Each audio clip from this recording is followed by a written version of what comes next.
make a sudden sally and sparkle out among the fern to bicker down the valley. I chatter, chatter as I flow to join the brimming river, for men may come and men may go, but I go on forever.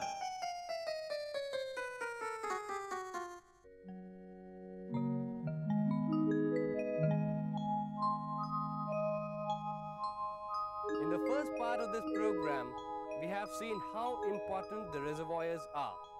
And we have also seen the three stages of its fertility, namely initial fertility, trophic depression, and final fertility. In this part of the program, we shall deal with the aspect of reservoir productivity, and we shall delve deep into this ecosystem to get familiar with the biotic community thriving there. The productivity of a reservoir depends upon various physico-chemical and morphometric characters like the size and shape of reservoirs. For example, deeper reservoirs are seen to develop blooms of blue-green algae as soon as they are impounded. Such blooms are usually maintained round the year. Shallow reservoirs are usually seen to give poor production of plankton.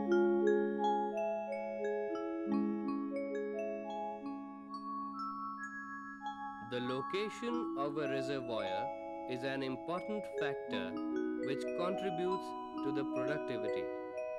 For example, a reservoir situated near granites and gneiss rocks are found to have high phosphorus, nitrogen, and organic carbon content in its sediment, thereby contributing to high productivity.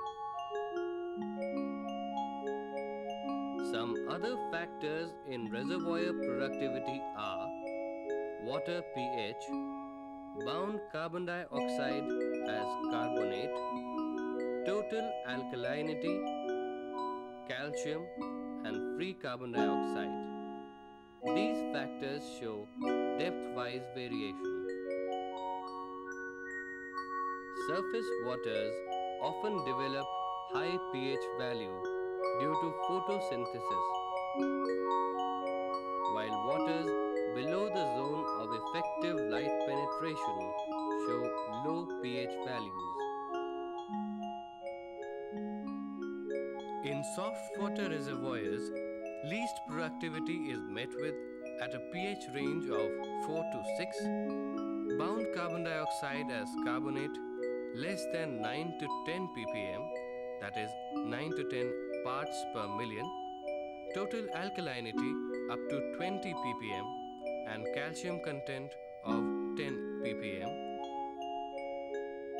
In medium water reservoirs, productivity is medium at pH 7, bound carbon dioxide as carbonate at 30 to 35 ppm, total alkalinity at 20 to 90 ppm, and calcium content 10 to 25 ppm. In hard water reservoirs, highest productivity is met with at pH 8.5 and upwards, bound carbon dioxide as carbonate 35 to 40 ppm and reaching up to 200 ppm, total alkalinity greater than 90 ppm and calcium content greater than 25 ppm. Temperature is an important factor causing thermal stratification in reservoirs. In temperate regions, reservoirs often develop a thermocline with the formation of epilimnion or the upper warm circulating water, metalimnion or the middle layer, and the hypolimnion, the lower colder non-circulating layer of water. Light penetration causes the formation of littoral, limnetic and aphotic zones in a reservoir. Littoral zone is the shallow water region with light penetrating to the bottom, typically occupied by rooted plants. Limnetic zone is the open water zone to the depth of effective light penetration or compensation level, that is, level at which photosynthesis just balances respiration. The community in this zone is composed of planktons, nectons and sometimes neuston. This zone is absent in small, shallow reservoirs. The aphotic zone is the bottom, deep water area which is beyond the depth of effective light penetration. The biotic communities in the reservoir consist of the producers and consumers in the various zones. In the littoral zone, the producers are of two types: the rooted or benthic plants belonging to spermatophyta like Typha and Nymphia, and phytoplanktons comprising mostly of algae like Bacillariaceae, Chlorophyta and Cyanophyta. The consumers in this zone are of three categories.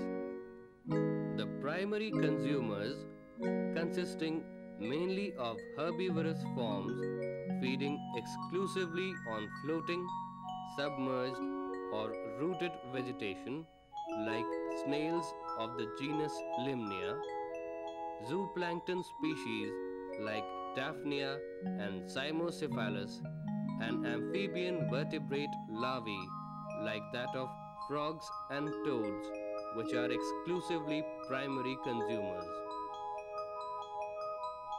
Secondary consumers are species like dragonfly and damselfly larvae, which are exclusively carnivorous.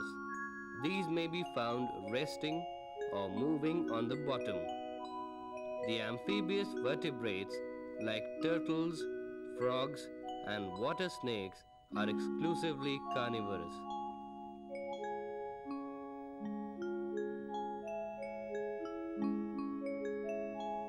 The tertiary consumers, like certain fish species, especially the catfishes and cherna species, represent the end of the food chain. In the limnetic zone, the producers consist of algae of three different groups, chiefly the dinoflagellates, Euglenidae and Volvocidae, and algae like green flagellates.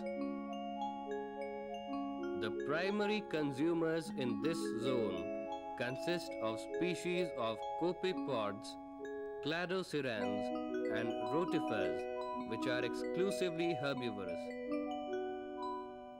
The top consumers are some freshwater species of fishes. In the profundal or aphotic zone, the detritus consumers and secondary consumers are met with. The detritus consumers form the major community consisting of bacteria and fungi. The secondary consumers consist of bloodworms, that is, hemoglobin-containing organisms like Chironomus and Chaeoborus larvae. The gradual transformation from riverine to lacustrine ecosystem gives rise to this intricate ecosystem which grows up as a result of an artificial system.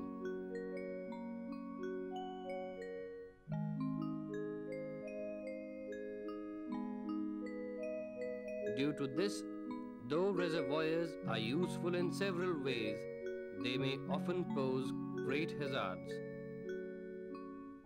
For meeting his needs, man goes to any extent, and thus he tends to often overlook the negative aspects of things. Where the constructions of dams is concerned, often such steps are taken which may turn out to be great hazards for the future. For example, often dams are built in earthquake-prone areas, while often large areas of fertile agricultural land are lost and large human population displaced. If we may take care that the negative points are kept in mind, then reservoirs may remain the temples of modern India. In this program, thus we find in the reservoirs a fascinating phenomenon, quite like nature's own healing powers, that a river, when suddenly stopped on its way, develops a completely different ecosystem, effecting a gradual transformation from a lotic to a lentic ecosystem.